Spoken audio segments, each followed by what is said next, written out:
Which are the types of vegetative propagation we have studied so far? Cutting and grafting, that's correct. Do you know grafting isn't as simple as it seems? There are multiple ways in which one can graft different plants. As we have already learned, the main plant is called the stalk, while the cutout part is called the scion.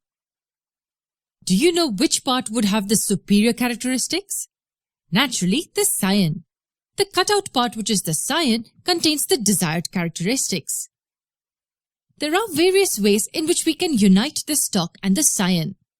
The two main methods of grafting are scion grafting and bud grafting. In scion grafting, the stalk does not necessarily have to be a full-grown plant.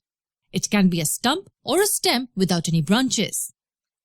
On the other hand, the stalk is usually the plant which is resistant to pests and diseases. As it is the main source of nutrition, it also has a very good root system. The scion can be grafted with the stalk in multiple ways. The first one is called as whip or tongue grafting. Do you know what happens in this process? Both the stalk and the scion are of the same diameter.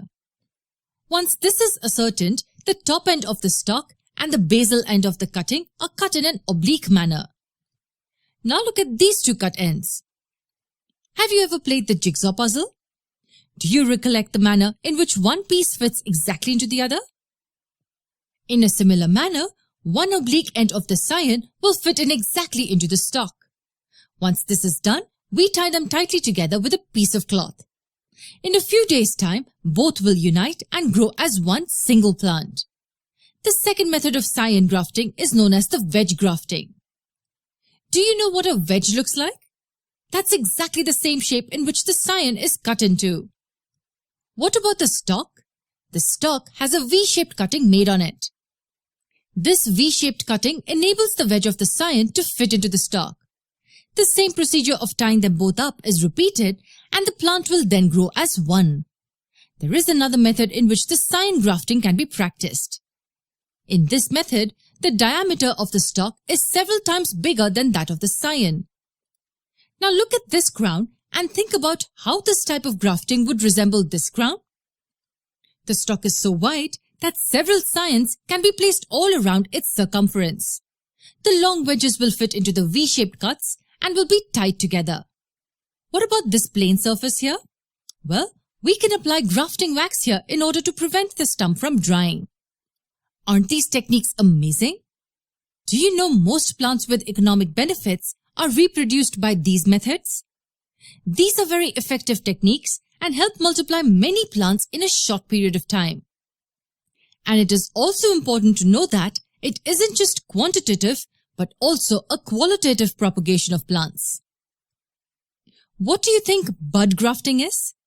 As the name suggests, the scion will be the bud instead of a branch. In bud grafting, a T-shaped incision is made on the stalk. Once that's done, the bud is placed in between and tied around firmly. What do you think will happen in a few days? The bud will grow and spread its tissue into the stalk plant and thus unite with it. This unition would help it gain nutrition and the bud will grow. When the plant grows, the characteristics of the new bud would be ingrained into the plant. Thus, this would then be another manner of successful grafting. Why don't you try a few of these techniques with your garden plants? I'm sure it would be a great learning experience. In our next lesson, we will study layering, which is another interesting method of asexual reproduction.